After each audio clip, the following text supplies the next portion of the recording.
Christmas പരിപാടിയായിരുന്നു. UKG class റൂമിൽ നല്ല മനോഹരമായി അലങ്കരിച്ചിട്ടുണ്ട്. ഇവിടെയാണ് എൻ്റെ അനിയത്തി പഠിക്കുന്നത്. പിന്നെ ഇതിൻ്റെ അനിയത്തിൻ്റെ കൂട്ടുകാരൊക്കെ ആയിരുന്നു. സാന്റാക്ലോസിൻ്റെ കേക്കായിരുന്നു അവർക്ക്. സാന്റാക്ലോസിൻ്റെ ഒപ്പം അവർ ഫോട്ടോ ഒക്കെ എടുത്തു.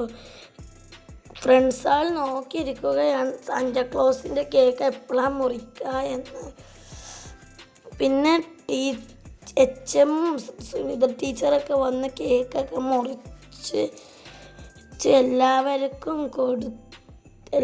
കൊടുത്തു. എല്ലാവരും തിന്ന് കഴിഞ്ഞ് കൈയൊക്കെ കഴുകിയപ്പോൾ ടീച്ചർ ഫോട്ടോ എടുത്തു. കുട്ടികളെ എടുത്ത് നല്ല മനോഹരമായ ഫോട്ടോ. പിന്നെ ഇതാണ് എൻ്റെ അനിയത്തി ഉണ്ടാക്കിയ ഗ്രീച്ച് ഗാർഡൻ. രസമുണ്ടോ? പിന്നെ എൻ്റെ അനിയത്തിൻ്റെ കൂട്ടുകാരുണ്ടാക്കിയ ഓരോ വർക്കാണിത്. നല്ല മനോഹരമായിട്ടുണ്ടത്. ഇഷ്ടമായ ലൈക്കും സബ്സ്ക്രൈബും ചെയ്യുക കൂട്ടുകാരെ.